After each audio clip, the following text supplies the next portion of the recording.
Bismillah walhamdulillah wala haula wala quwata illa billah. Ya, ngaji rosok. Mari kita ngaji rosok praktek langsung di lapangan. Ini domba saya. Kalau menurut saya, kalau secara syariat ini domba saya. Tapi dalam kajian rosok ini bukan domba saya. Domba yang dititipin ke saya dari Allah. Bukan, saya nggak punya hak. Saya hanya cuman merawat. Bukan domba saya ini. Dombanya Allah titipan ke saya ngerawat. Apapun keputusan dari Allah saya terima. Itu ngaji rasa namanya. Diterapkan di dalam surat Al-Ikhlas. Ngaji rasa itu butuh proses bertahun-tahun. Percaya nggak percaya? Kata esa itu bukan kata satu. Esa itu dijabarkan luas. Itu kata ikhlas. Kalau esa tidak berhak mengaku pemberian Allah itu. Jadi manusia hanya berhak dititipin sama Allah tapi tidak berhak mengaku. Misalkan kita dititipin domba ini, ya sudah, ini domba saya. Kalau syariatnya ini domba saya, tapi hakikatnya bukan domba saya. Dombanya Allah titipkan ke saya, itu yang benar. Seperti itu. Makanya apapun keputusan Allah ya saya terima. Itu kan kajian Rasul. Makanya kajian Rasul butuh proses bertahun-tahun. Menerapkan satu kata ikhlas. Nah ini domba yang dititipin dari Allah ke saya. Baru umur 3 bulan kurang lebih ini meninggal. Mati. Ini mendadak tadi loh. Saya di kamar mandi sekitar maghrib. Terus itulah langsung kayak kejang. Itu langsung gludak. Langsung jatuh. Langsung 3 kalinya saya paranin kayak gitu, langsung saya tolong, nggak ketolong. Saya tambahin pakai minyak lentik sama garam. Biasanya itu sembuh kalau yang sudah kok ini nggak ketolong. Ya itulah ujian buat saya kalau secara syariat. Tapi kalau secara kajian Rasul ini bukan ujian. Kalau secara syariat kehilangan kayak gini ujian, tapi kalau secara hakikat itu bukan ujian. Ya ini bukan milik kita, punya Allah. Ya terserah Allah mau ngambil sekarang, mau ngambil besok. Punya Allah. Nah, kita nggak ada hak untuk ujian atau cobaan, nggak ada. Kalau kajian Rasul, kalau syariatnya ujian, kok ini mati. Antaranya wis gede malah mati. Nah itu secara syariatnya ujian, tapi secara kajian Rasul bukan ujian. Ini punya Allah ya terserah Allah mau diambil sekarang mau diambil besok. Kita cuman dititipin, cuman berhak ngurus tapi tidak berhak memiliki. Ini domba loh. Meninggal, mati. Ya sudah, ikhlas. Yaitu yang dinamakan ikhlas ya praktek mengalami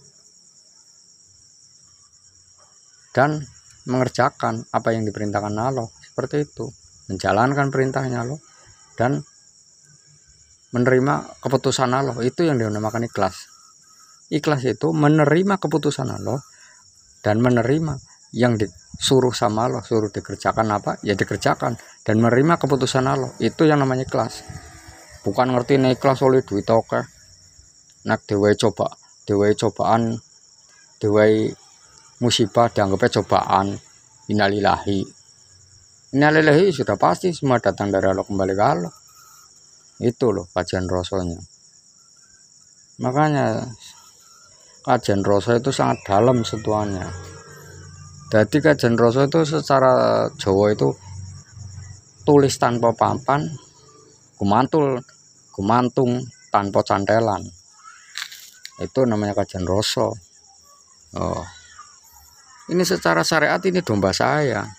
Secara syariat domba saya. Tapi hakikatnya ini bukan domba saya. Ini milik Allah. Saya cuma dititipin. Adapun keputusan Allah apa yang dipinta sama Allah ya sudah. Terserah Allah. Itu haknya Allah. Itu yang punya nyawa juga Allah. Apalagi domba. Diri kita sendiri pun nggak bisa jagain. Itu satu contoh. Diri kita sendiri pun kayak diri kalian misalkan mau diambil kapan pun nggak bisa tahu. nggak bisa jagain, mau ngumpet kemanapun nggak bisa. Kalau sudah waktunya ya tetap seperti ini. Oh, udah meninggal ini, barusan ini. Oh, belum sempat saya kubur, besok nih saya kubur nih, malam soalnya. Ini domba cuman 3, ini diambil 1 jadi 2, tinggal babonnya 1, anak es tinggal 1. Itulah yang dinamakan ikhlas. Jadi ikhlas yang di dalam kajian Roso itu udah melepas semuanya, apapun, tidak menyuruh kodam, tidak mengandalkan kiai, tidak mengandalkan dukun. Kalau mengandalkan dukun dan mengandalkan kiai itu namanya mengandalkan perewangan, mengandalkan kodam. Secara bahasa Arab, secara bahasa Jawa nih perewangan. Nah kayak gitu. Nah kiai kan doa, ya doa kalau kamu sudah kenal Allah. Kalau belum kenal Allah, doa kamu disambar setan, disambar jin. Karena tujuannya beda, tujuannya kepengin kaya, kepengin sukses.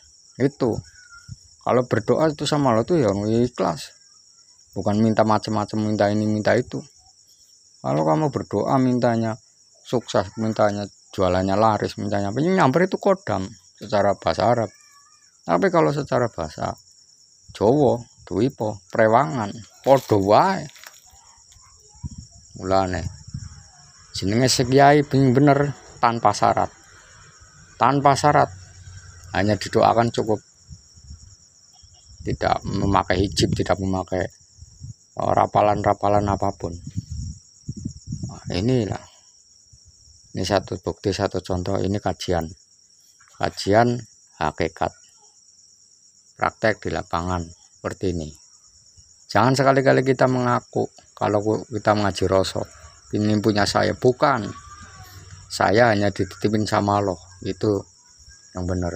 Kita punya rumah, bukan punya rumah kamu. Kita punya mobil, bukan punya mobil kamu, itu mobilnya Allah. Kalau Allah mau ngambil sewaktu-waktu, diambil maling mobil kamu, gimana?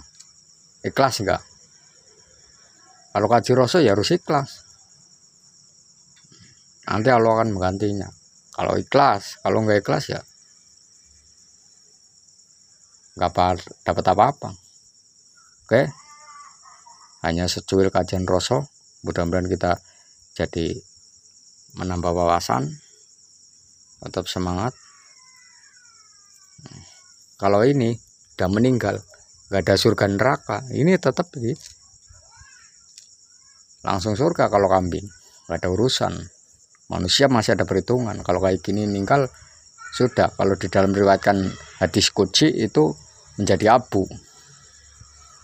Itu enaknya hewan. Kalau manusia, yang tempatnya surga neraka itu hanya manusia dan iblis dan bangsa golongan jin itu.